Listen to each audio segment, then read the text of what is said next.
Riffology, riffology, riffology, riffology. I don't know where to go from that. I don't know. We're back. I love this album. We did Matchbox 20. Chris. I'm Neil. This is Riffology. I really do like this album. I like the lyrics. I like the song. It's brilliant. I like it a lot. Yeah, it's good. That's it. Done. Podcast done. It's so good. Do you know, we have talked in the past about singing in the car to stuff. Yeah. This is one that I sing in the car to. Is it your belter in the car? I do. I like it. It's got... And you've got a CD player now. I do. I really like it. I really like having a CD. I know it's a bit like, I don't know.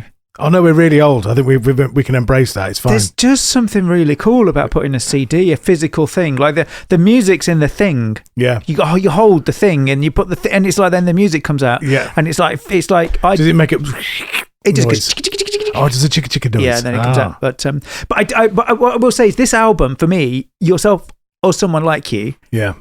The songwriting and the lyrics in there have always stuck with me. Like ever since I remember first hearing this on cassette. Yeah. And because in the car, I remember getting a cassette. This is back in the day where you didn't always have CD players. This is back in the mid to late 90s. Yeah, got it. You'd have had a CD player at home. Yeah. But lots of but you'd record it on a TD90, whatever it is. Yeah, you would have had like an SA90, SA90, TDK cassette. But you'd have you might not like I remember the car I had at this time did not have a compact disc player. No. Could have fitted one, could have changed the head unit maybe. Yeah. But I was, wasn't happening. No. So I would have... Or you have one of those tape ones where you plug the tape and then it's got a little cable that comes off it. And then you plug that and then you have a Walkman that sits on a little platform. You see, people had them.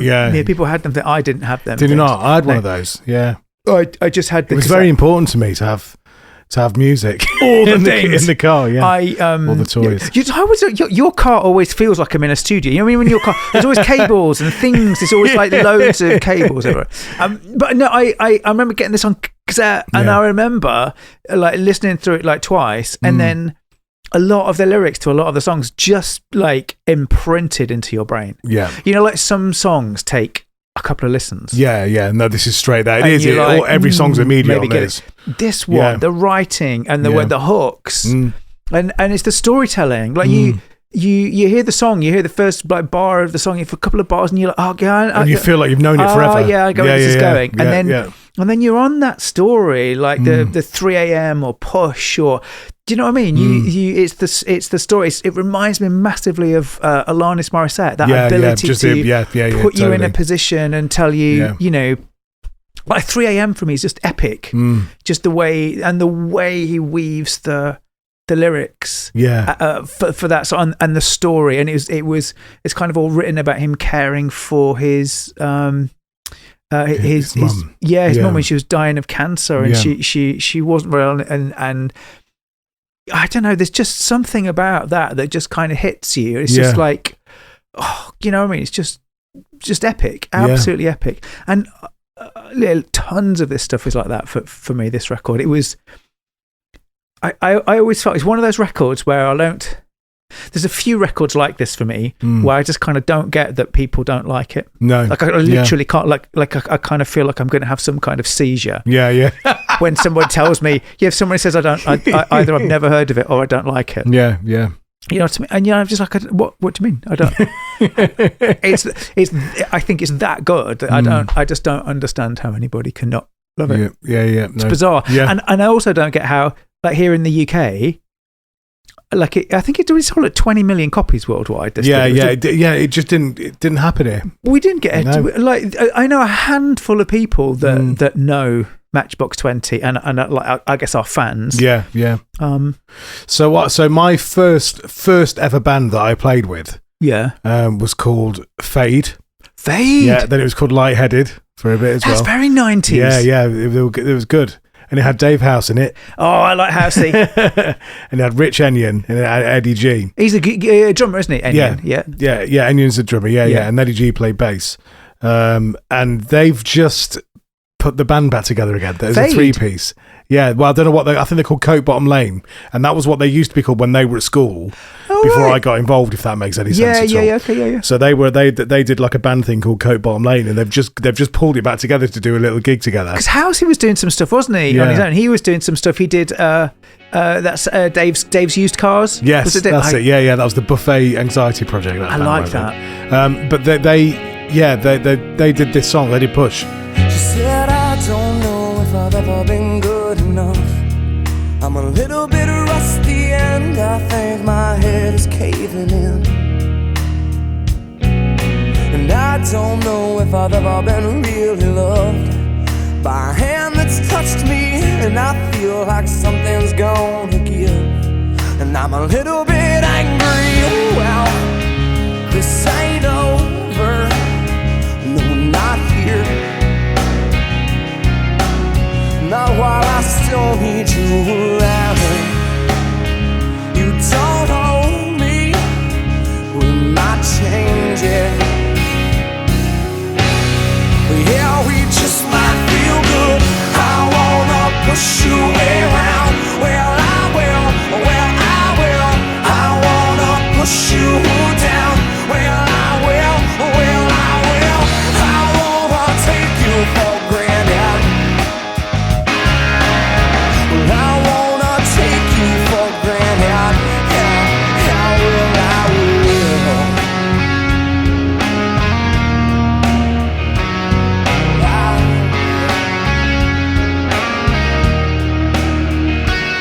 She said, I don't know why you ever would lie to me.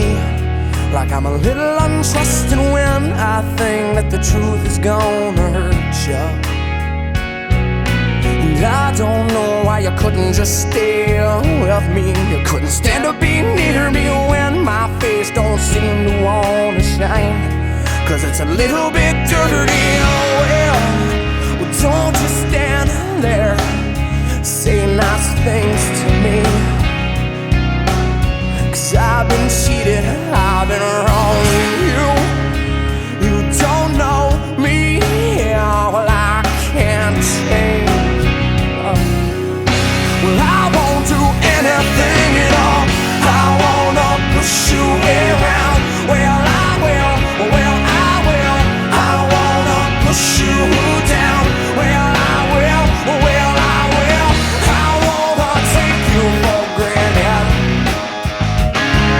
Yeah, I wanna take you for granted. Yeah, I will. Oh, but don't bowl me over. Just wait a minute, well it kinda fell apart. Things get so crazy. Don't rush this, baby. Don't rush this, baby. I wanna push you around. Well, I will. I wanna push you down. Well, I will. I wanna take you for granted. Yeah. I wanna take you. Yeah, well, I will.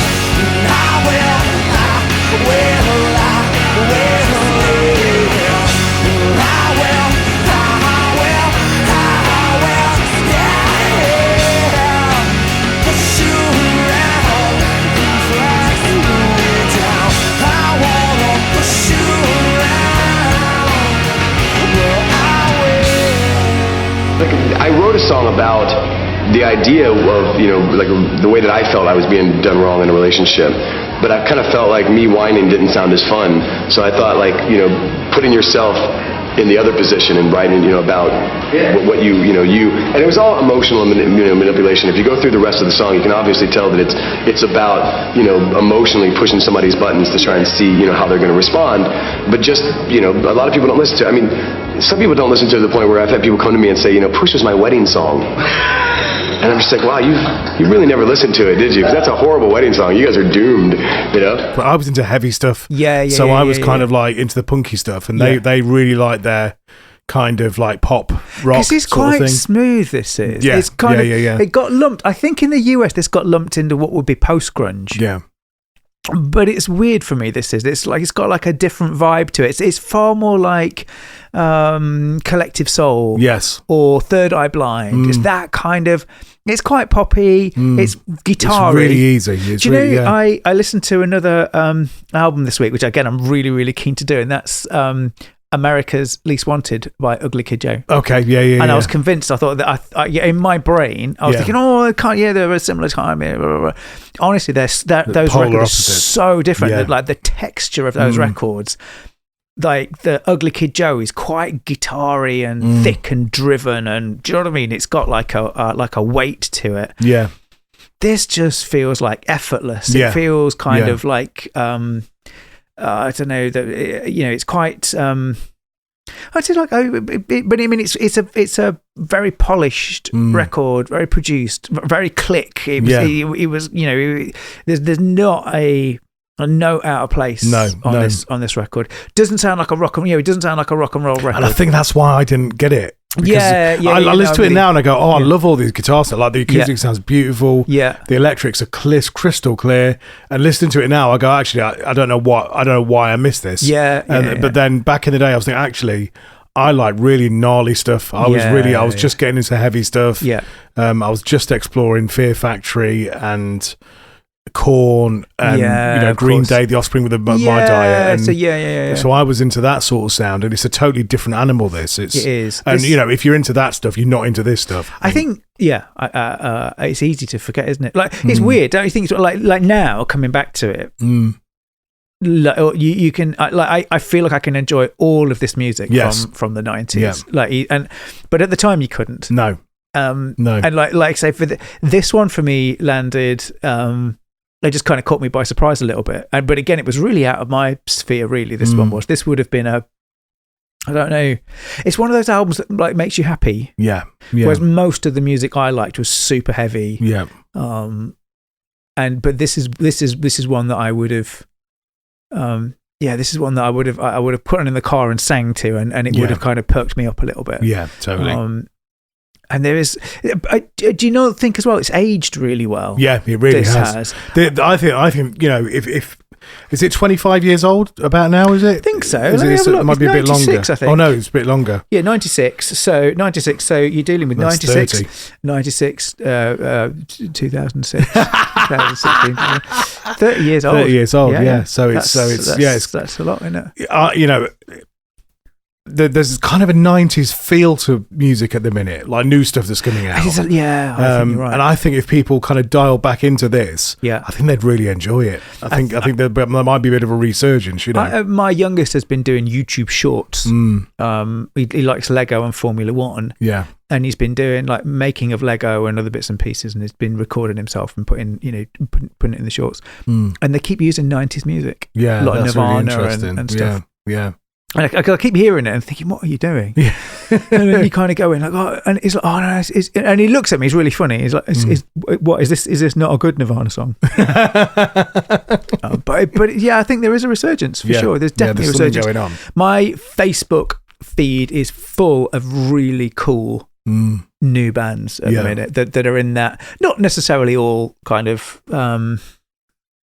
like this, but I think the guitar's back, isn't it? Yeah, the 90s vibe is just like pop punk. There's some really cool punk stuff happening. There's some really cool metal stuff happening as well, which I think is really really cool. Kind of hard rock stuff is coming back. Long may it continue. That's what I say. I like guitar music. I could tolerate. I struggle with not guitar music. Yeah, I don't know how do people listen to not guitar. I like it, but I don't enjoy it. If that makes sense. Boring. Yeah. It's like yeah. Just stop it. What's that all about? Yeah. I don't get it. Anyway, we've been talking about the album and that. Yeah. And we've got I wanted to ask you what you've been doing. I know we normally do this at the beginning. I feel like we've not had because we had a couple of weeks. I've not seen you for 2 weeks, and I know you've been on holiday, and I want to know what you've been doing. I've not been on holiday. I've been working away. Oh, is that what you were doing? Yeah, I was working away. I thought you were on holiday. No, I was in Brighton at a conference. Oh, were you at the Dome? No, I was at the Hilton? No. It was the Brighton Centre. I got it all totally wrong. I have a conference once a year in Brighton, and I love it. It's my favourite. Normally, conferences are in big sterile, and they're not. They're just in big rooms. Yeah, do you know what I mean? And you feel. I find them soul destroying because as you walk in the door, there's so bloody many. Yeah, you just feel like a number. Yeah, you feel so insignificant. Yeah. Yeah, and often for me, I'm speaking. I'm really important. But you walk in the door and there's millions of, and you just think, oh God, if I died, no one would notice. Like literally, I don't think anyone would notice. Yeah. So many people here, and I find them just soul destroying. Anyway, the ones that we have one in Brighton, and there's just something. I think there's just something about the place. Yeah. And it's just, I don't know. I think it's been on the coast as well. It's nice, I like it. I quite like it. I've been before. And I don't think I saw enough of it. It's cool. Yeah, but it's a cool place. I enjoyed it, and I'm going to go again. They've got a lovely vegan fish and chip shop. Have they? Which I like. I go and have that. It makes me feel a bit sick, if I'm honest, but I always go and shove it in my face. Yeah. Ram it in. It's lovely. I like that. No, I enjoyed that. So that was good. And then, did a bit of studio-y stuff and recording. And it's been nice. It's been a good couple of weeks, really. But it meant that our usual weekend, Saturday, Sunday night, type. Oh yeah. Got wrote off. So I'm sure everybody understands why we're a bit late. I was just a bit curious. That was all. Yeah, I was a bit excited. And you've been building apps. I've been doing because I'm a bit of a nerd, as we've discussed previously. But we got Artemis going to the moon, and I wrote a tracker for the ISS and the Chinese. Space station and a bunch of other satellites as well, so you can go onto like ISS info and it will give you this stuff. And I wanted to do a tracker for Artemis, and I thought everyone would be doing them. So anyway, I did it, and lots of people did do them, but they're all really bad. And I think the fact that we spent such a lot of time doing the other ones, the ISS built, one, ours was like pretty clean and clear. Yeah. And it's just been really busy. So I've just been trying to. It's one of the when people say, "Oh, it's gone viral." Yeah. It was a bit like that. I think like 150,000 people hit the site in the first few hours, and then I spent like the rest of the day trying to figure out how to keep it up and keep it running. And I didn't think. No, you just you don't think I didn't think that far ahead, to be honest. I just thought, this will be cool. I can keep an eye on what's going on, and then all of a sudden, I think it got. Well, I think a lot of the things are like because all of the different bits and bobs you're making is like stuff that you're interested in, isn't it? Yeah, and you're just kind of doing stuff that you like. And I can't do stuff that I'm not interested in. but it's just that thing where I suppose when other people suddenly find it interesting as well, that must be quite. Yeah. It's good. Yeah, it's been good. It's been good. I will say the number one request for the Artemis tracker because I did everything in like the space crew are quite nerdy. Yeah. I mean, as you'd expect, right? So I aligned everything to the standard NASA SI units and did everything by the book, and then like treble checked that I was using exactly the right space terminology and no one was going to give me I think you'll find. I knew that was coming, so I did all of that and I was really pleased with myself. And the single biggest request was, can you not put it in miles per hour? For the Americans. Yeah. So I did. So most of our audience are American, so I did that for you, but I wish you'd all just use meters and stuff like it just makes it easy. So what's that called? Is that metric or is that imperial? What's the difference? I can't remember. Imperial was like the one that was invented by a drunken monkey. and then imperial, and I say this like lovingly a little bit because as much as I make fun of imperial units because they are bonkers, and metric is significantly better. But here in the UK, we use metric and imperial mixed with no rules. With no rhyme or reason. So it is utter insanity here. So at least when you in the United States, they use imperial, and they're very proud of using imperial, and they'll defend imperial. They really like it, like miles. They like feet. Big fans of that. Here in the UK, if I want to go and buy a tire, the diameter of the tire is in inches. The width of the tire is in millimeters, and the height of the tire wall is a ratio between the two. I think it's about balance, though, isn't it? I think we're very inclusive. We want everyone to win, I think that's why we've chosen to use all the different ones. It's just nuts. You buy pints. that are actually served in litres. So we buy a pint and you actually get like 0.7 of a litre if you look at what they give you. Yeah. You get, like, it's just insanity in this country. It's mad. Look, I do like metric. Yeah, it's my favourite. I think if I was, what's that then? What's metric? Metric is like meters and kilometres and all that. Yeah. Tens, right? Yeah. But if I was king of the universe, right? Yeah. If I was like chief of the all of the knowing world, I would do two things overnight. One, I'd get rid of daylight savings because it's stupid. It's just utter stupidity. Yeah. Just stop. And the second thing is like just force metric everywhere. Yeah. And that's it. And then I'd just go to bed. Would that solve everything, do you think? Yeah, I don't. All the current, because there's lots of tensions in the world, isn't there? You know what I mean? So you think just imagine that. So just sort metric out. All the wars happening, daylight saving. All the war in all the because bombs, all those that two stuff. things, that'll stop it all. Yeah, just no daylight savings. You centimeters, laughing. That's it.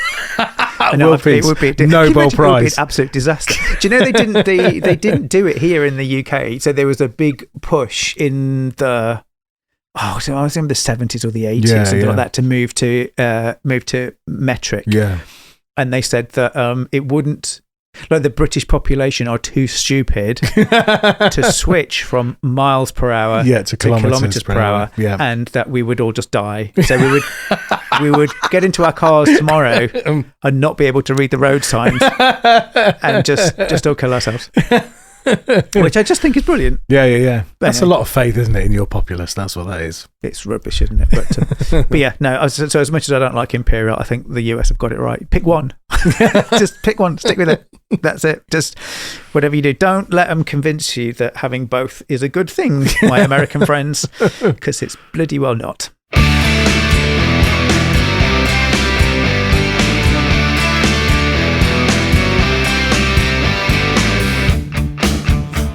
Don't, but she will. He says anything to keep her by him. She takes what she gets, and she never did flinch, no.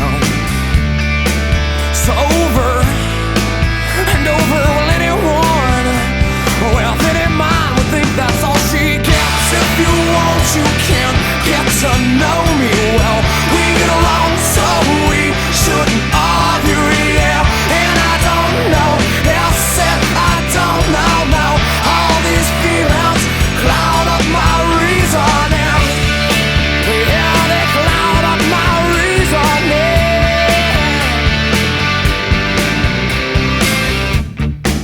Well, I know, but I still believe in ignorance is my best defense. So go on, wreck me. Funny how I carry on and not be taken over. I will not roll over on anyone, cause anyone will stand up on my side. If you want, you can get to know me well. We get along so we shouldn't argue, and I don't know, I don't know, all these feelings cloud up my reasoning. Yeah, they cloud up my reasoning. You know, it's funny how sometimes it don't work out like you want to. No, you never get nothing at all. When then she tells you that it's over, boy, don't you hate it when it's over. I guess something just got lost, and it deeply saddens me. So over and over will anyone, anyone. If you want, you can get to know me well. We get along so we shouldn't argue, and I don't know, I don't know, all these feelings, they cloud up my reason now. We get along so we shouldn't argue, we get along so we shouldn't argue,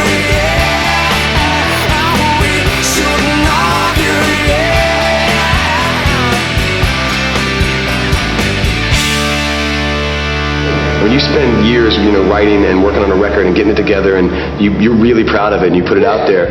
And we just wanted to get to a point critically where it was, if you don't like what we do, there's nothing that we can do to help you. I understand that. There's certain people that just don't like the cut of our jib. They don't like the music that we make, that kind of a thing.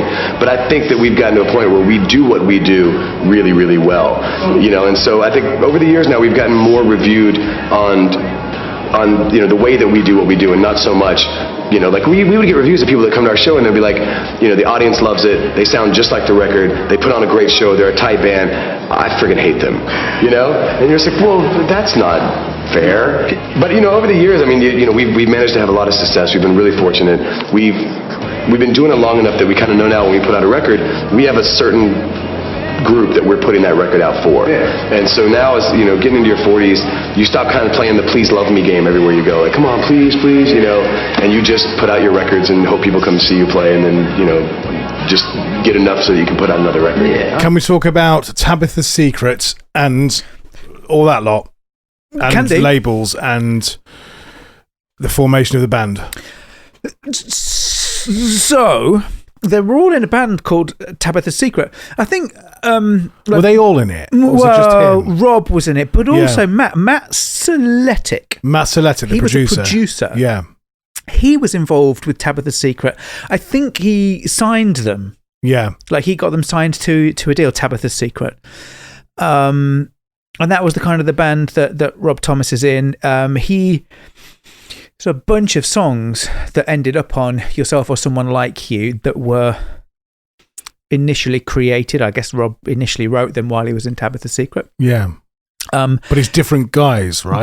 Completely different guys. So it's Rob Thomas and different guys, and they were doing gigs, and they got the label interest, they got the producer interest. Yeah. But then that band folded. Kind of. And then Rob. Well, it was a little bit. So Rob walked away. Right. And it was a little bit unhappy. It was pretty acrimonious. Yeah. Yeah. Does that mean bad? Bad. Yeah. BAD. So that was bad. They didn't get on. They're quite unhappy. Yeah. Interestingly, Matt Soletic still stuck with Rob Thomas. Then Rob Thomas put together Matchbox 20, but still used some of those old songs. But then, a bunch of those. Well, from his perspective, they're his songs. Yeah. Now, 3 a.m. was a really interesting one because 3 a.m. ended up on Yourself or Someone Like You. Yeah. Tabitha's Secret also put out the same song. With a different singer? Different singer. Same words? Yeah, different singer, different band. Yeah. Ooh. Same word. But it's interesting because obviously it was quite a personal. I don't know. I kind of get it. It's a great song. Yeah.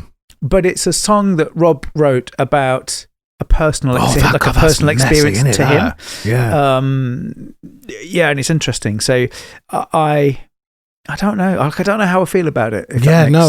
Well, that's like, as a songwriter, unless we had a nice conversation about it and we weren't acrimonious and everything was nice, and they were like, look, we played this song together. It kind of came to life while we were doing it. Is it okay if we still do something with it? You kind of like, in my world, you agree the split, you agree the terms of that, and then you see what happens. But this seems like they didn't talk and they just did it anyway. I don't think so. And Tabitha's Secret actually. Did they have someone singing that sounded like Rob Thomas as well? Oh, it doesn't. It's interesting. It doesn't sound like the same song to me. No, it is the same song. Yeah. Same lyrics, same structure. Did a really different song. Yeah. Different. No, not different songs. Not the right word for it. So wait. So the version they released had Rob singing as well. Is that right, or did I don't they did their own version of it? I think they did their own version of it. Sorry, right. But I don't know. I'm not sure how I feel about that. Right, and I think if it had been a song about, if it had been like Motley Crue, singing about girls, all right, do you know what I mean? Yeah. But because it's such a personal story, and I think because most of Rob Thomas's songs. They're very autobiographical. Yeah, they're very storytelling. Yeah. Like there's a lot of the stuff on this album that is like rooted in his experience and his, so It'd be the same as me sort of like suddenly recording Riding the Low songs with all Paddy's lyrics, but me singing them. It'd be totally wrong. It's just bizarre. Yeah, it'd be totally wrong. I don't know legally what happened, but I know Tabitha's Secret took the whole band to court. It wasn't just Rob Thomas; they took the whole band. Oh, the whole of Matchbox 20. All of Matchbox 20 to court. And was this one of those that was like years later as well, or was it at the time? No, this. Well, I don't think it was much later. No, I think it was because I think. Because the band got big. Yeah, because when this album was launched, no one, like lots of the albums that we talk about, no one got it straight away. I think a few hundred albums were sold in the first week, and just no one cared. And then eventually it started to gain traction. Like we had this before. There's a bunch of albums, like Bush, 16 Stone. Yeah.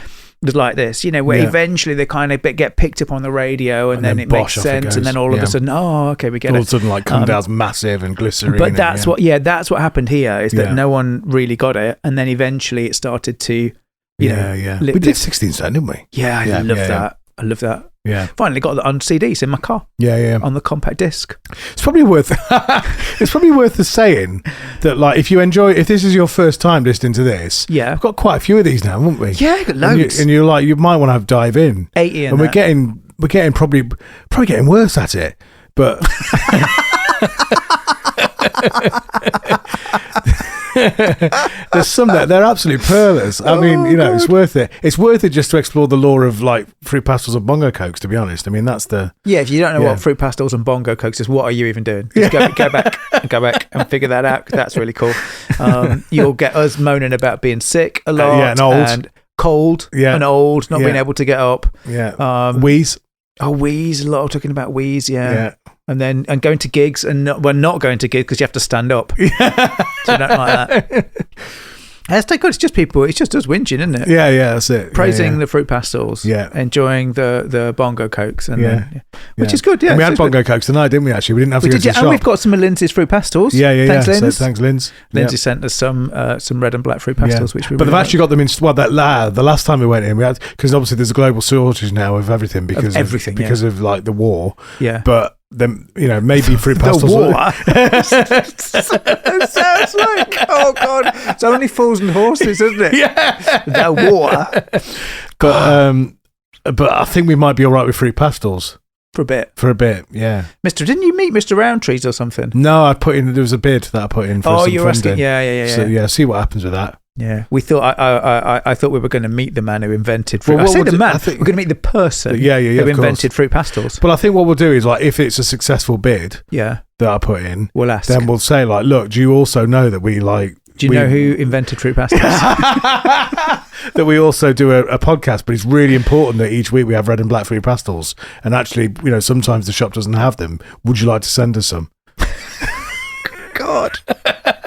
Jesus. Of all the things that are happening in the world, all of the people, all of the suffering and pain, and we're like sitting here whinging. Either whinging it's too cold, with our heater on, or complaining that we've got the wrong colour fruit pastels. First world problems. Yeah, it is, isn't it? But it means a lot. Fruit pastels. Yeah, it's scary. It doesn't quite feel, because also we've got the Diet Cokes tonight, not the Coke Zeros. No, I am, and it's like the colour coordination isn't quite right. I'm a fan of the Diet Coke. I prefer the Diet Coke, but since we've been doing this, I've kind of switched allegiance a little bit. Have you? Yeah. Normally I wouldn't even think about it. I'd just walk in, straight for the shiny silver can in my face. Now, the Coke Zero. No, I'm a Coke Zero one. Yeah, no, I've gone for the Coke Zero a lot lately. Yeah. I think there's that, and then because it's red and black as well, isn't it, on the can? So. Oh my god. Oh dear. Let's talk about the name. Yes. There's two things I want to talk about. So we'll come back to the 3 a.m. thing in a sec. Yeah. Okay. Yeah. I want to talk about the name. Matchbox 20? Matchbox 20. Yeah. Because do you know what I thought it was for years and years and years? 20 matches in a box. No. Do you know Matchbox made little cars? Oh, yeah. I thought it was, I thought it was a type of Matchbox car. Like the Matchbox 20. The Matchbox 20 was like maybe a size, and I was like, I thought it was one of those where you have like, the little paper, not a box of matches, but those ones where they're in like a foldy card thing. Oh, yeah. And I thought you might have had 20 in those, and that might be why it was called Matchbox 20. It's interesting. I was so confident that that's what it was. I never bothered to look it up. I really miss Matchbox cars. Yeah, I actually miss them. I have to be honest. So yeah, definitely. My youngest is really into them, and he's a Hot Wheels. Okay, yeah. Hot Wheels. Are they good? Hot Wheels. Yeah, he likes all. He's got all the F1 cars. Oh, is all over the fucking house. Anyway, but Matchbox 20. Yeah. So, what I didn't realise was that Doucette, I'm going to spell it. I'm going to pronounce his name wrong. Paul Doucette. Yeah. He worked in a cafe, like a diner. Yeah. They were thinking of a name for the band. So Tabitha's Secret had. So Atlantic Records were chasing Tabitha's Secret. Tabitha's Secret kind of split up. Yeah. And Atlantic then started chasing Rob Thomas. Yeah. Suggested that they kind of pull another band together. Yeah. Because they liked his songs. So then he then got with Paul and Adam Gaynor and the rest of what would have gone on to be the rest of Matchbox 20, but they needed a name. Yeah. And Doucette was at work, and he saw a guy like in a baseball jersey. Yeah. Which said Matchbox on it and the number 20. Right. Wow. And that's where it came. And that was it. Yeah. And I just think I think that I don't like band names. People agonise over them, don't they? Do you know what I mean? People agonise, and naming a band's quite hard. If you're not in a band, like try and name a band because it's dead hard. Yeah, it's really hard. Yeah, like it's like I think naming anything, except for a cat. Yeah. If you've got a new kitten, by the way, can you call it Gusset? I'm aching to call a pet Gusset, so just do that. For me, that would be great. But yeah, that's where the name came from, and I just think that they're like the new Foo Fighters record coming out in end of April, I think it is. And I mean they're on the record saying it's a stupid name, and Dave Grohl said if I'd realised the band was going to be anything, I certainly would not have called it Foo Fighters. But I don't know. Like for me, it's interesting. Like Matchbox 20 just kind of works. It's interesting that they changed the stylization. It used to be Matchbox 20 with a 2 and a 0. Yeah. And by the time that they did, I know what you mean. The one with the blue cover. Yeah. So you've got Yourself or Someone Like You, which was Matchbox. I'm going to show you. Look, Matchbox 20. With the name. Oh, and there's some controversy about the cover that we'll talk about in a bit as well, isn't there? Oh, yeah, there is. Yeah. So you got the 20, but then they did. Is it Mad Season that came after this? Yeah, that's it. But then they started to get rid of the 20 and have the word spelled 20. The word 20, which again I think is really interesting. Made it hard to find them on LimeWire. If you don't know what that is, look it up. Yeah. But anyway, right, back to 3 a.m. Yes.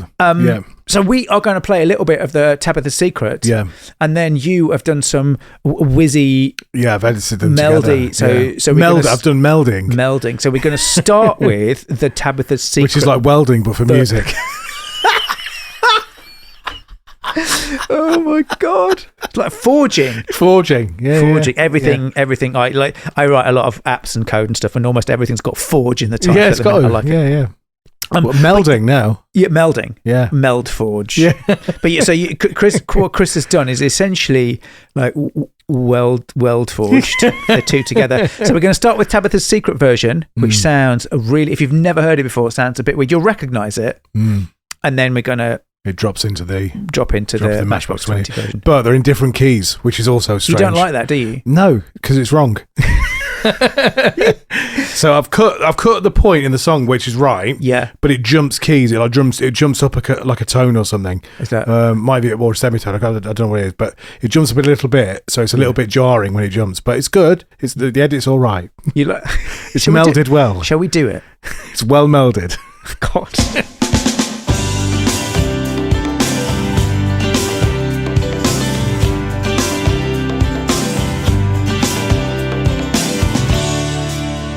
She says cold outside and she hands me my raincoat.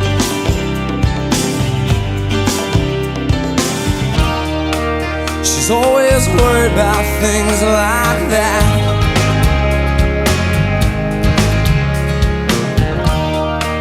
Well, she said it's all gonna end and it might as well be my fault. only sleeps when it's raining, and she screams, and her voice is strange. She says, baby, it's 3 a.m., I must be lonely. She says, baby, well, I can't help but be scared of it all sometimes. And the rain's gonna wash away, I believe it.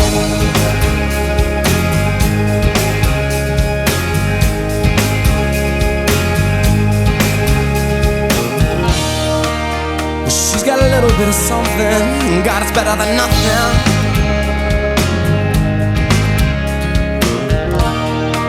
And in a color portrait, well, she believes that she's got it all.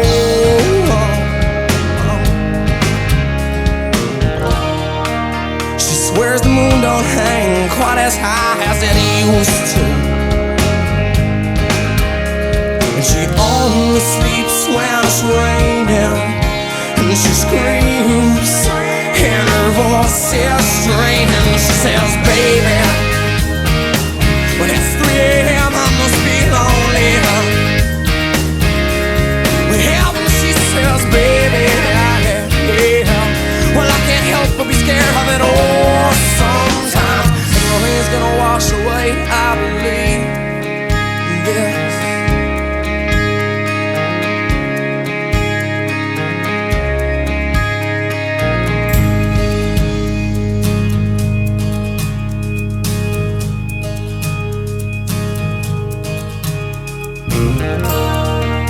She believes that life isn't made up of all that she used to.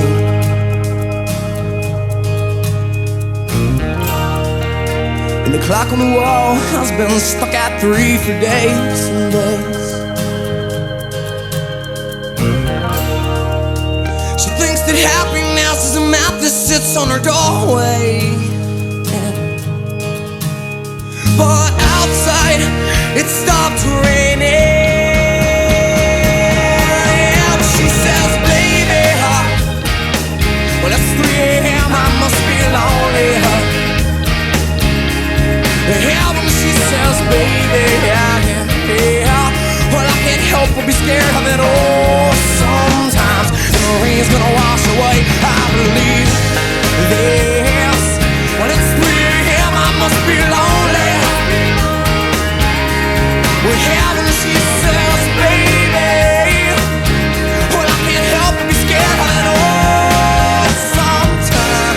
I like the way it makes me feel to write. I enjoy the process of coming up with something out of nowhere. You know, I like the idea of the trip from having a song in my head and walking around the streets with it in my head to hearing it on a record and hearing all the parts done and then having it on the radio where other people get to hear it. You know, it's kind of it's a charge. It's a good release. I think also there's a catharticness about it. Something about being able to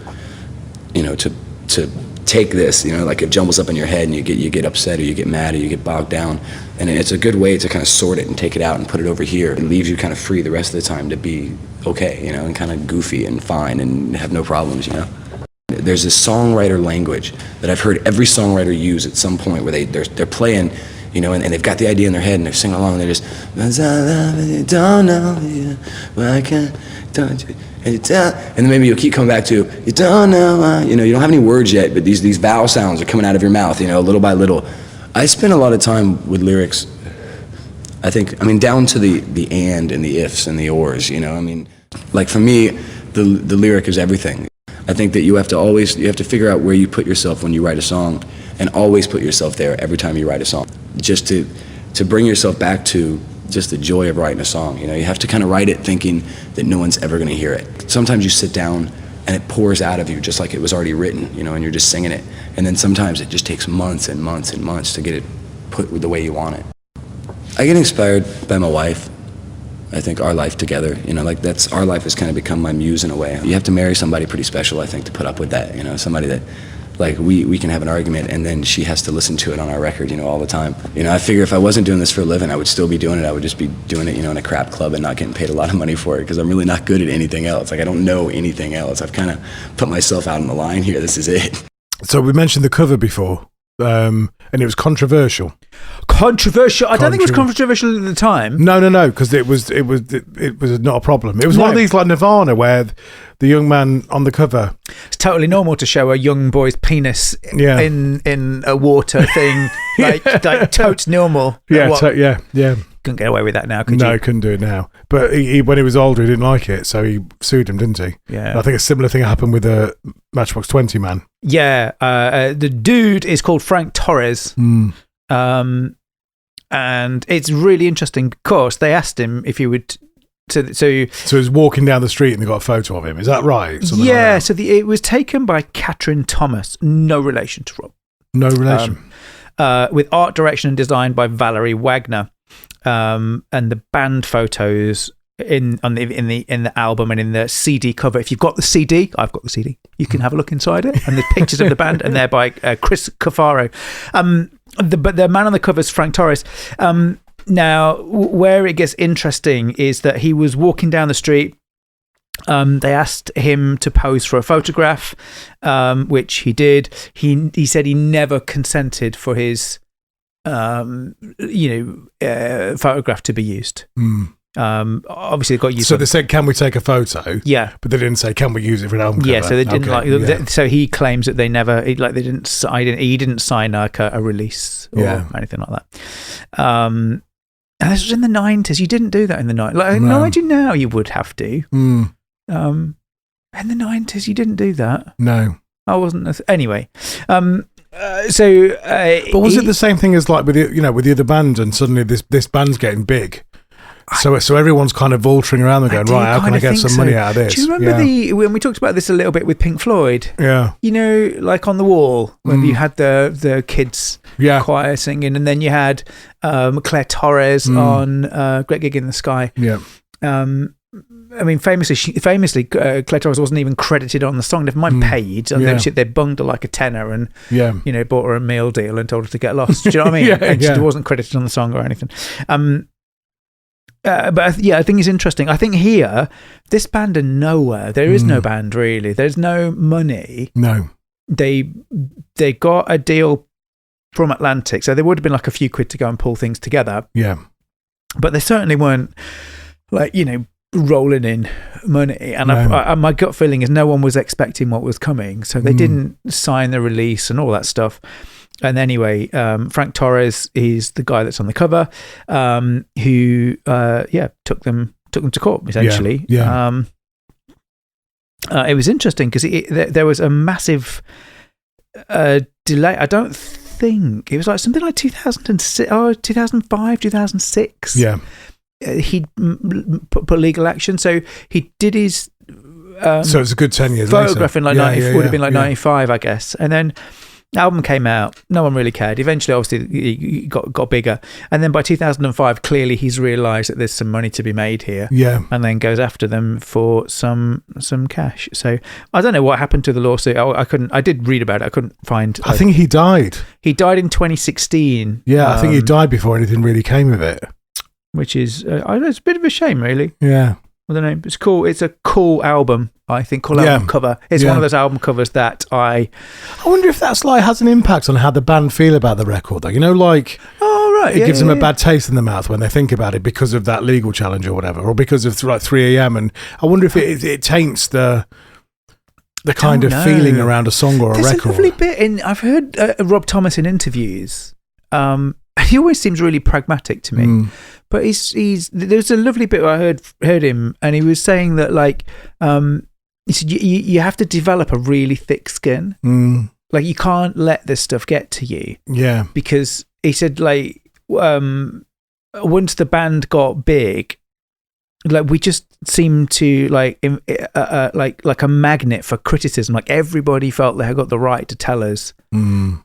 How crap we were, and the critics were pretty harsh to us, and the album was selling bucket loads, but the critics were telling us how terrible we are, and you can't let that get to you. Do you know what I mean? You kind of because and I can't remember I don't know whether I read this or I heard it, but it's essentially him saying that it's very personal. thing, this record, all of the records from Matchbox 20, they're very personal things. So, when somebody criticizes it, it's like criticizing you, and you have to build this like mechanism for that not to bother you.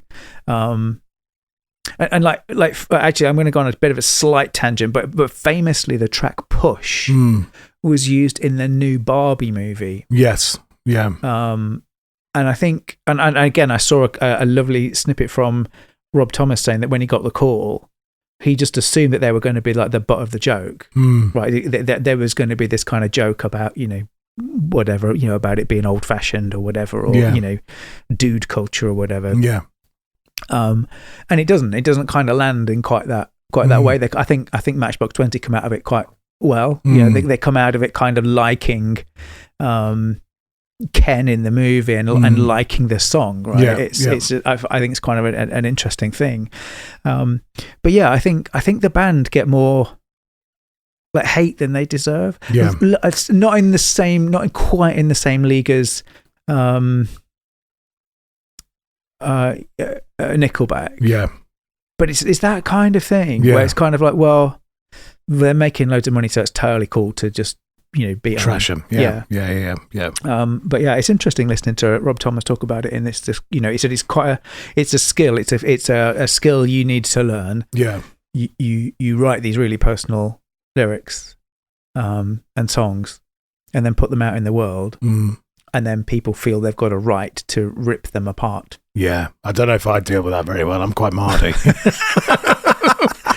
Even if I'm saying negative, I wanted to cause them damage. I don't know. I get quite het up about things bizarre, like that. Isn't it? It is, yeah. I couldn't imagine experiencing that. I think that's why I asked about.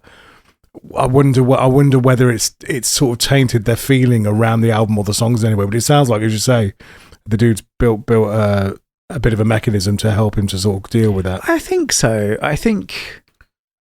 And it's just he's sold loads of records. He's been hugely successful. Yeah, it's a massive album. This one and subsequent work, and he did that thing with Santana. That was a big deal. So he's done some cool stuff. You know, so completely right song. I do like. Again, off on a tangent a little bit, but I do love listening to the Nickelback boys. Yeah.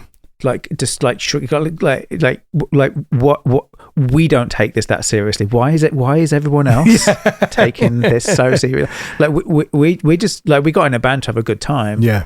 And we wrote songs about having a good time, and we liked that. It was great. And then and then all of a sudden the world like lost its mind, and it was like it was like it was okay to hate on us. And like we've not done anything. We've literally done nothing. You just written some songs that are a good laugh. What is going? Surely this doesn't make any sense. And it's weird. It is this kind of, I don't know. It's this thing where I think once artists become a certain size, it's okay to just hate on them. There's a Coldplay thing as well, isn't there? Same sort of thing.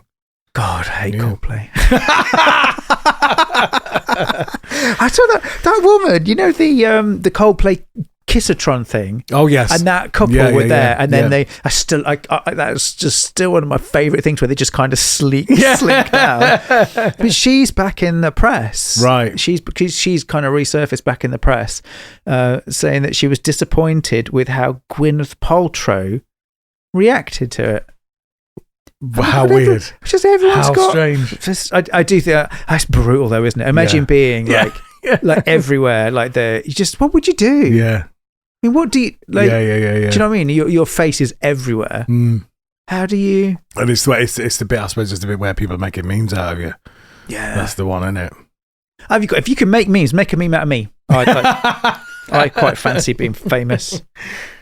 Not for very long. No, just 10 minutes. Yeah, I don't want to be famous for long. Would you like to be famous? No. Like, would you like imagine if Riding the Low blew up and they were massive and you had to be on the telly and that? Yeah. Now, how would that? Yeah, I'm rubbish. I'm not very good at things like that. I don't think. Because I always feel like, because like Paddy's megastar and he's in these massive movies and stuff. And I always just think he deals with it so well. It's the things he has to deal with. Yeah. Like you can't just go shop. Do stuff. You have to kind of you've got to prepare yourself. Yeah. I think you pay. I think you kind of. I don't know. It's like like you sell your soul to the devil a little bit. Do you know what I mean? It's one of those things where you're like that when you're famous. And people know who you are. Honestly, I had 3 days on tour, and the third day I'd had enough of everybody. I was like, can I just have 10 minutes just for me, just on my own. Just want to watch YouTube and that. But I want to watch a man welding. Yeah, exactly. Yeah. But I do think there's just something about it where people feel they've got this. I mean, I remember being with Paddy at gigs where people have been over and told him about the movies and their perspective on like their critique of his work and music, and and like you say, he's so magnanimous and he handles it like so well. And I remember sitting there just thinking, God, who are you to tell? Do you know what I mean? Yeah. What have you done? Yeah, exactly. Where's your film? Yeah, which like movies have you done? Yeah, dickhead. Anyway. Yeah. That's it. Coming from a podcaster, so you've got an opinion on everything, telling you're not allowed to have an opinion. That's the way the world works, I'm afraid. So, shall we do some facts in that? Let's do some. Should we do a? No. Oh, let's not do a song yet. Let's do facts first, then a song, and then we can talk about next week. Right. Yes, I'm on it. Okay, so released 1st of October 1996. I'm always a little bit concerned when release dates appear as the first of the month. Yeah. It's generally a sign that when I've asked the AI, it doesn't know. Oh, I see. Okay, so it just guesses. Of the month. Right. Yeah, so if the release date is like October, it'll just say shove the first in. So may or may not have been released 1st of October 1996. Don't really care. Yeah. If isn't right, if any of this stuff isn't right, just tell us, and then we can put it right. Don't shout at us and say we're rubbish. Yeah. Just say like that's not quite right, lads. Could you just have a nudge of that and like educate us and inform us of the correct thing? Yeah, that'd be lovely. Or just don't. No one's gonna die over it. Just you know what I mean. Everything will be all right. Have some fruit pastels. Be all right. Artist Matchbox 20 with the 20. Initially with a 2 and a 0, not the word TWENTY. I think this is an interesting one. Did they ever like knock it on the head, or are they still together? Or yeah. They've done. They are still together. Yeah, they've just released an EP of old music, but it was from the North recordings, I think. So not that old. Yeah. So they're still around, still doing stuff. Still doing bits they and did bobs. have a bit of a hiatus. But yeah. They're still around. I think it's interesting that so then swapping the name from 20 to 20. This was kind of in the era of Google. Yeah. And I just think it's interesting that they would have done that and how that would have impacted people being able to find their music. Yeah. Because this is back in the 90s, computers were terrible. Yeah. So I think if you'd have typed for one, and I can imagine like Apple Music getting or Spotify or whatever, having two artists, one with a 21. Anyway, label. So my copy's on Lava Records, but it was released by Atlantic. I think I don't know the relationship between Lava and Atlantic. Maybe Lava are like a subsidiary. Probably are. Atlantic. Yeah, probably. Produced by Matt Seletic. Now, that's good because in a minute, there's in the interviews we're going to use, it talks about them meeting him and how important he was. Because it's cool because he did Collective Soul. Yeah. He also did, and I've got this queued up somewhere.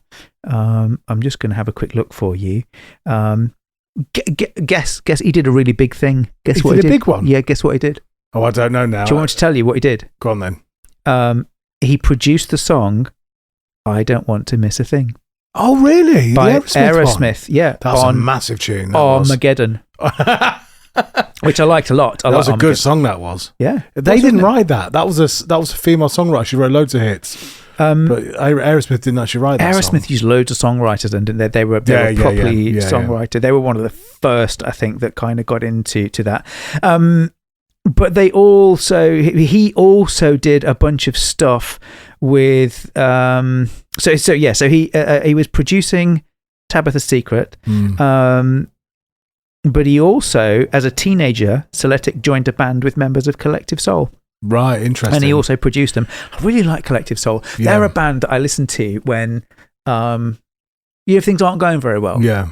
I quite often put Collective Soul on. Right, that's interesting. They're quite cool. I don't think I've heard enough of them, to be honest. Quite a cool band. Yeah. They're a band that like never do anything that is like offensive or loud or, do you know what I mean? Yeah. They're like really, I can't imagine anybody ever like shouts and goes, "Oh, get that rubbish off." Yeah, I can't imagine anyone's ever said, "I hate Collective Soul." Yeah. They're not that kind of band. No. They're a kind of band that, do you know what I mean? Yeah. Like, no, got it. Because, and also he wrote some of these songs as well. He was a co-writer.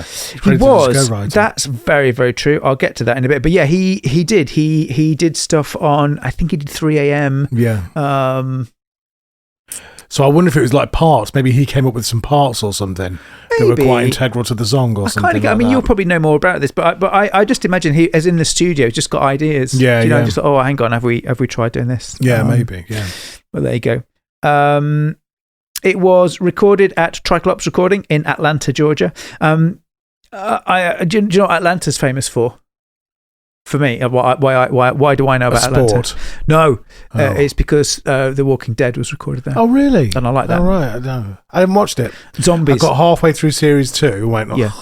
About zombies and that. There's only so much zombie stuff you can do, I think. Yeah. I did like that. Do you know what I like? What I really liked about it is like the end of the world stuff. I like how it shows like the underbelly of human society and how bad things will get. Like, and I like imagining that. I think it's quite exciting. Yeah. Anyway, that was in Georgia. Probably there were no zombies when they recorded this, which is there you go.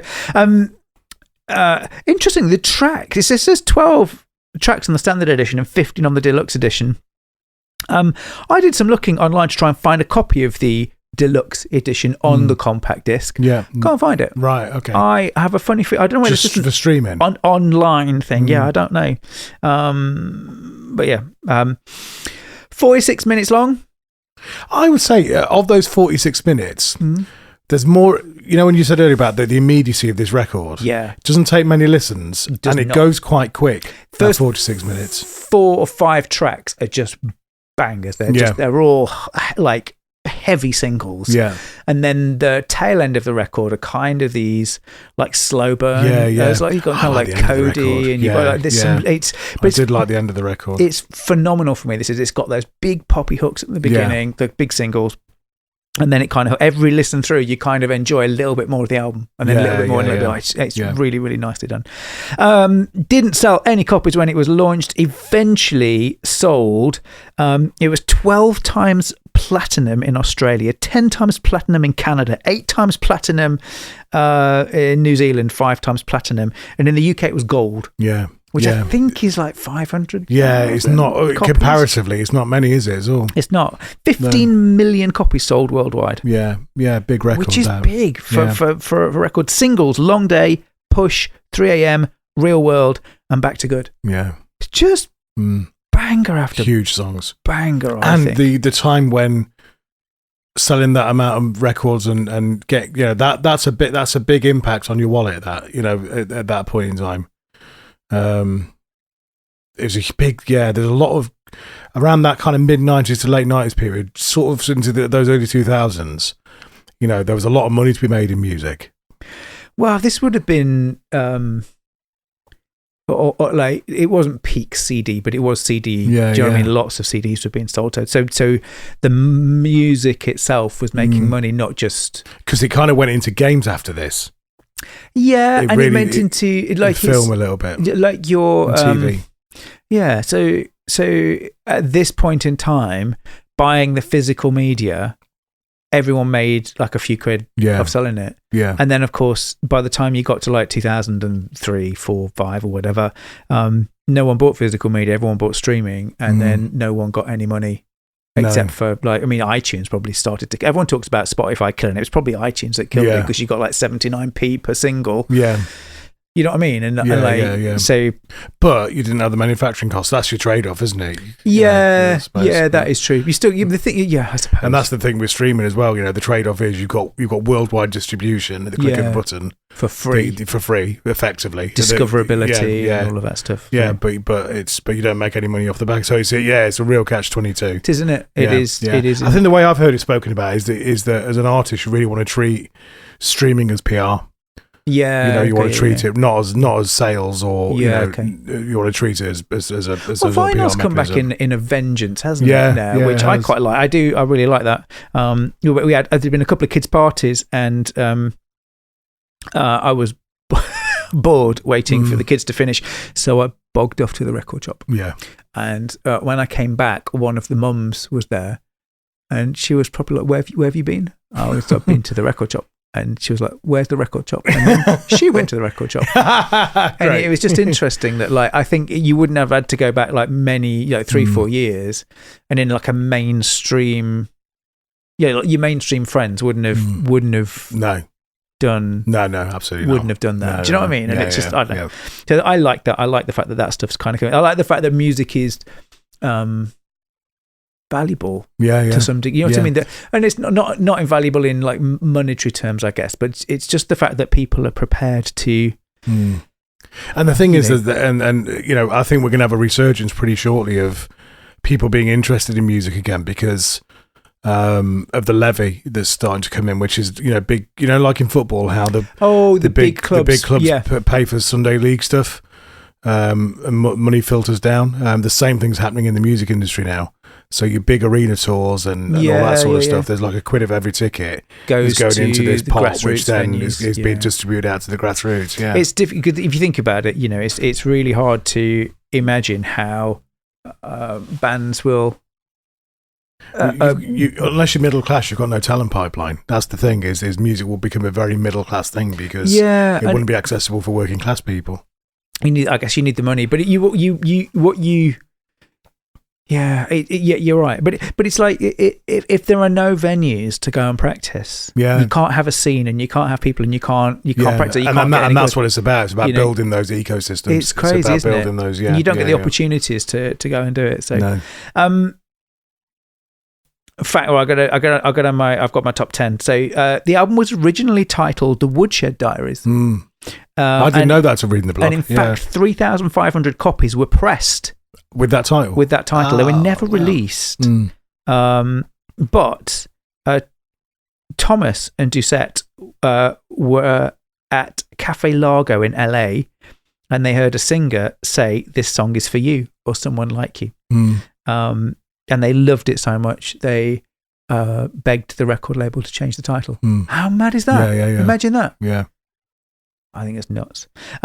3 a.m. was originally written when Thomas was in Tabitha's Secret, so we talked about this before, and it was all about caring for his mother during her cancer treatment when he was 12. Tabitha's Secret remaining members released their own version on Don't Play With Matches and later sued Thomas Doucette, Yale and Seletic for a share of the profits. Push was born from a single word.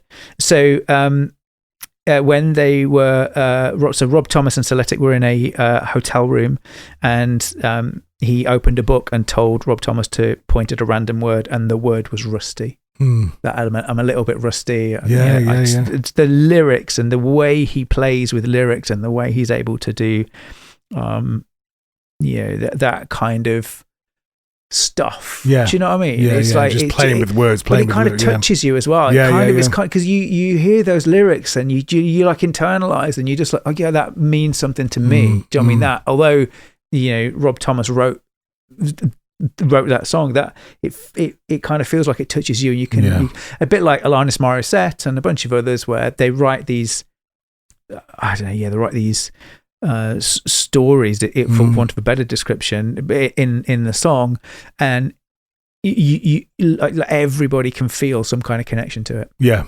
think that's what makes them work. In its first week, the album sold 610 copies.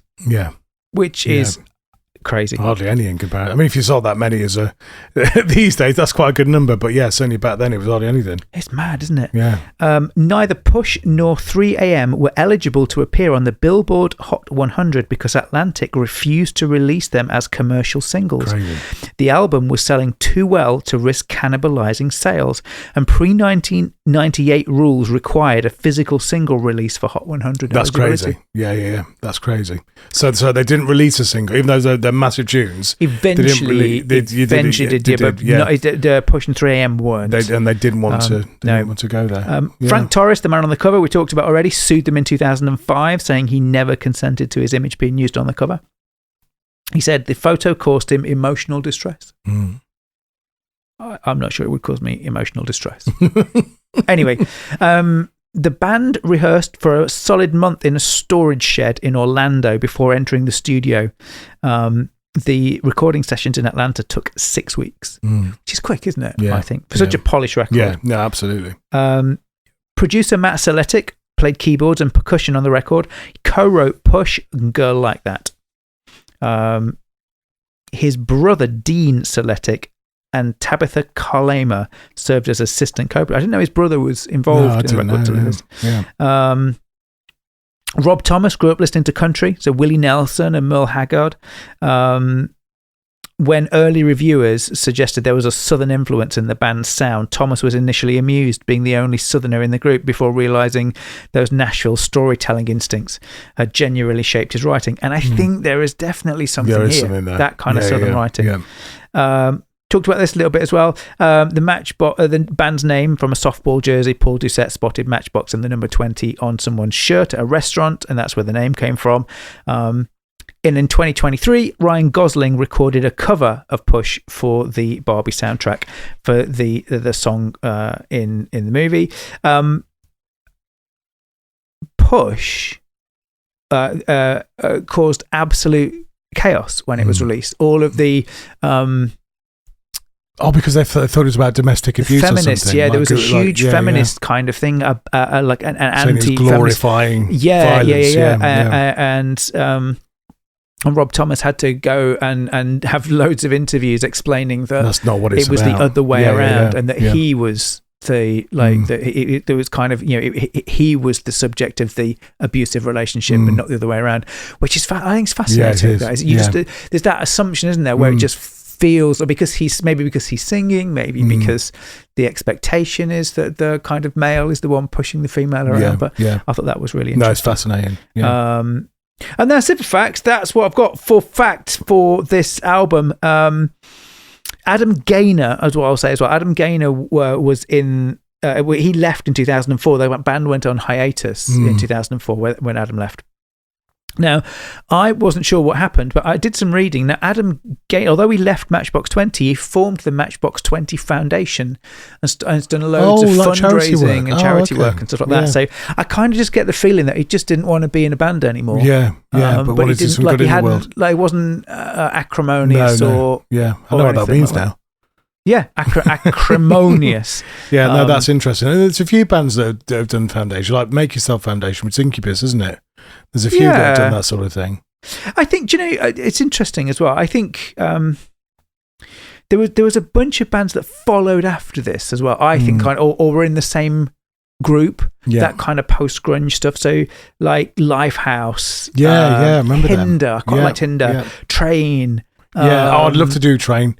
I'd actually love to do Drops of Jupiter. Drops of Jupiter. I think it's an incredible album. That's a banger of an album. Yeah, I'd love to do that. They're all there's a lot of them are in that same vein, aren't there? Third Eye Blind and stuff. There's a load of them in that space. It gave us some quite good albums, I think. Maybe we go. Should we put a tune on then to talk about what's next? Yeah, put a tune on. All right. And this is the bit where it's nice we talked about Matt Seletic then, because he comes up quite a lot in these next interviews. Oh, good. We met Matt because Matt's brother Dean went to Rollins College in Winter Park, Florida. And so at the time, we were playing in a band called Tabitha Secret, and Matt was looking for a band to work with, and Dean... Matt had just come off of working with Collective Soul. Yeah. Who was also in Atlantic as well. And he started a production company, and he sort of wanted to work with a band, so his brother Dean was like, hey, there's 2 bands down here that are doing really well, you should come check them out. One was Tabitha Secret, us, and then the other one was a band called 7 Mary 3, who also later signed to Atlantic.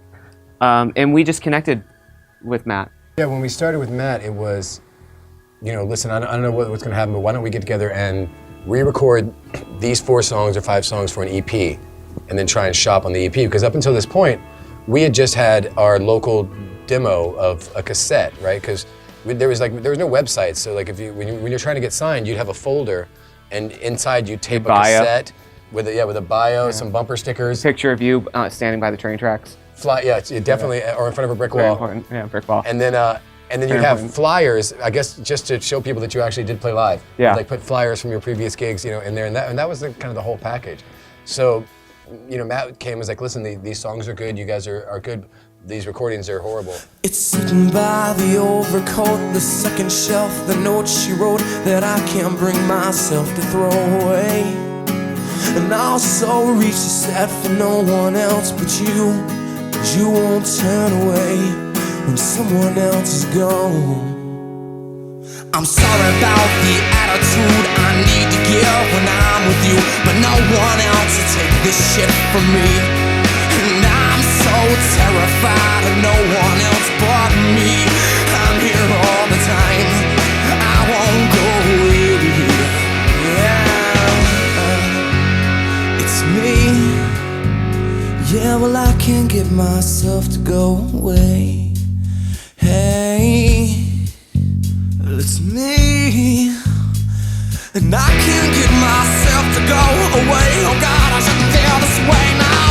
Reach down your hand in your pocket, pull out some hope for me. It's been a long day. Always say that right when no Lord, your hand won't stop it. Just keep you trembling. It's been a long day.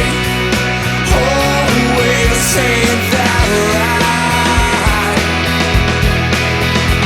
Well, I'm surprised if you believe in anything that comes from me. I didn't hear from you, from someone else. And you're so set in life, man. I piss out the waiting too damn bad. You get so far so fast. So what's so long? So reach down your hand in your pocket, pull out some hope for me. It's been a long day. Always say that right when out loud your hand won't stop it. Just keep you trembling. It's been a long day. Always say that right. Always that right.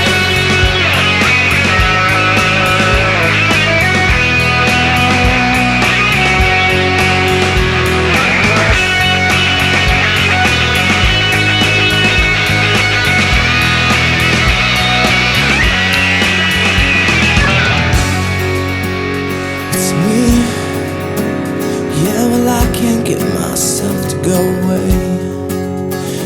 Yeah, well, it's me. Yeah, well, I can't get myself to go away. Oh God, I shouldn't feel this way now. Reach down your hand in your pocket, pull out some hope for me. It's been a long day. Always say that right when now, Lord, your hand won't stop it.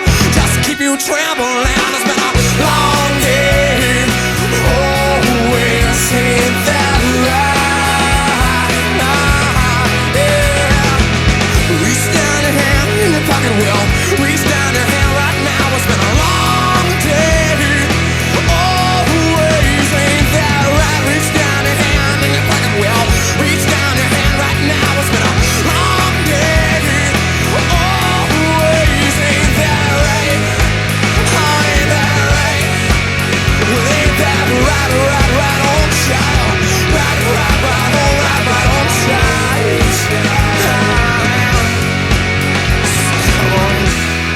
It really depends on what it is you're trying to go for. I think if you are a solo artist, I think no matter who it is, you want to find someone who kind of gets what you're doing. But if you're, I think it's a different thing if you find a producer, if you're a solo artist, if you find a producer, if you're a band. I think if you find a producer when you're a solo artist, you kind of want someone who can kind of bring everything to the table that you don't have, which a lot of times involves the production of things, the tracks of things, and but if you're a band, you kind of want the one who's going to sort of be that missing piece that makes the band come together and bring out things in the band that you didn't really know were there. And that's kind of what you kind of hope for. But I also think you also need somebody who understands songs. It can't just be about something that sounds cool. It has to be like, this is a great song. This isn't a great song. You need to keep working. Someone who's not afraid to tell you those kind of things. Yeah, especially when you're starting out. I mean, like, 20 years into the game, we have a different idea of what we need whenever we step into a studio. But then we had no idea how to do anything. You know, everything was new to us. Playing to a click. Yeah, I'd never played to a click track in my life. You know, all of these things, like it's a skill set that you don't learn playing local clubs and doing that run. It's a whole different thing. And so at the time, just knowing, you know, learning, like it was the first step in learning what makes a good song, what makes a good record, what the difference between a, you know, and at the time we didn't even realize then that Matt was learning as well, because he was really young too. You know, he was only just like a year older than us. He just seemed so much more mature and accomplished. And plus he had a hit, so he had dealt with all this stuff before. But when we did Exile on Mainstream, the sort of greatest hits thing, and I remember we were remastering it and we were listening to it, and Matt, we were talking about, I was like, and Matt finally admitted to me, he was like, I had no idea what I was doing. Yeah. I was like, really? Now this is back to me, he's like, you know, it doesn't really sound very good. Yeah, he's like, well, none of us knew what we were doing. I'm like, yeah. And so, what should we do next then? Because we spoke about Ugly Kid Joe. Oh God, you want America's Least Wanted? I definitely wanted that one. That's and then there's these other ones that are in. So because that's like a different world of music, isn't it? But then we just went down this sort of rabbit hole of Third Eye Blind, Train. Let's do Train. Okay. Let's do Drops of Jupiter. Yeah. I think it kind of fit. I think it definitely rolls off the back of this one. Really nice. I remember Lizzie having this and Drops of Jupiter, and she used to work in Woolworths. Okay, and she would have had both of these on. Like when on the CD changer, when the supervisor wasn't around, you'd have had both of these on the Woolworths. If you were in Burton on Trent and you had these playing, that's probably why. Yeah. And they'd have been stealing stuff from the pick and mix. Stealing the worms. I got loads of my CDs have still got the Woolworths sticker on from when because you stole them. Well, she got a discount. Okay. So I'd be like, they're actually real. Yeah, the genuine. And I'd be like, "Can you?" And there'd be a list. Yeah. And I didn't want to pay full price for them, obviously. So I'd wait for them to be on discount. Yeah. And then she'd get a bigger discount. Great. That's a double discount. Double discount. Yeah. And then it was really funny when she first started to work there. There was a lot of thievery of the pick and mix until so the thievery of the pick and mix was like a big thing that people that were there. Until there was like some, they did like stock taking and stuff, and they did a clean out of the pick and mix. Yeah. So they drained everything down, and she said when she saw what was at the bottom of the pick and mix, she never would have it again. She's like, it's like dead flies and fingernails, and like she said, I'm not doing that. Yeah. So sorry if you did. It turned out I had my body weight in Woolworths pick and mix, but it was all fingernails and dead flies. Yeah. So okay, let's do Train, Drops Jupiter, and then we'll do. I play that song quite a lot live. Used to, and then it just been off the set. I love singing it. It's such a good song, nice song to sing. It's quite hard. Yeah. It's all right, isn't it? Yeah, it's good. I like it. It's dead good. He's got they did I remember I was studying for an exam, one of the first proper like grown up industrial exams that I did at work. And it was a real big thing. It was like a 5-week residential thing. It cost a fortune, and you probably like if you fail any of these exams, you just kicked out, and big deal. And they had an album. I'm gonna have to look it up. I can't remember the bloody name of it. Train did. Yeah. I'm gone. I'm gonna find it because it was an album. I needed an album to study to. And I couldn't find. There were 2 albums that I had on, like literally on back to back. There was Skunk Anansi's Wonderluster. Yeah. And Train's Save Me San Francisco. Right. Okay. And I had them. I remember having them on, like repeat. It was literally just those 2 albums, just like clicking from track to track to track to track to track. And I remember that. So I had that, which I really liked. And again, the memories of Drops of Jupiter as well. It puts me back in that like Lizzie working at Woolworths. Yeah. Straight away. Do you know what I mean? Absolutely slams me back into that. Yeah. But and that's where a lot of this music for me came from, because she loved it. So like, it wasn't my, like for me, this kind of time frame would have, I like same as you really kind of, I was just getting into kind of Korn, and later just after this would have been like Limp Bizkit and Linkin Park and but this was her music. You know, she really loved it, and that had a big impact on me. But looking forward to that. So let's do this. Let's do Drops of Jupiter. Then I think we should do Ugly Kid Joe. That's a rip-roaring album. Ugly Kid Joe. So let's do that after that. And then we'll figure out where we go next. Because I don't know where. I'm not quite sure where Ugly Kid Joe takes us next. No. It's got to take us somewhere. It's got to. It will do. It'll be really nice. There's a whole bunch of stuff we've not really touched. Like, we could do Limp Bizkit. We could go into that kind of. There was also Jimmy Eat World. Yeah, Jimmy Eat World. I'd love to have a go at that one as well at some point. There's more. There's probably like more. I'm thinking more. Have we done a Green Day one? I was thinking there's more Green Day. Yeah, we did Dookie. There's more there's more space for Green Day and Smash Offspring. as well, there's a whole bunch of stuff we could do here off that. That would be a little bit more, because we've been quite gentle. We've been quite grown up. Yeah, I think the last few records, like you could play to your mum, and she'd be like, she'd be quite happy with it. That's nice. I'd like to get to some albums that you can't play to your mum. Yeah, okay, that's where I'd like to get to. So let's do some of that. Yeah. So train Ugly Kid Joe, and then ones you don't play to your mum. Yeah. I don't know where we go. We could go like Ride the Lightning. Yeah.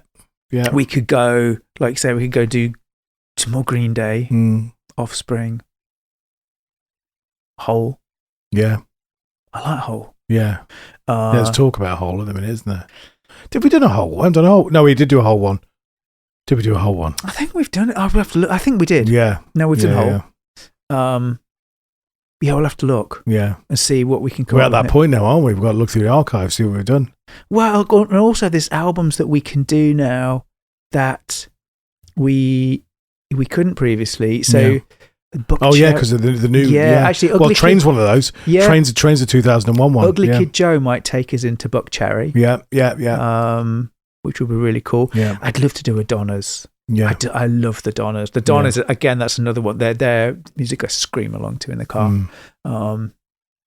That's properly mega. I really like that. Raucous and just, do you know what I mean? Just mega. Let's do all that. It'd be great. Yeah. Rock and roll. Thanks for coming. Bye. And sorry.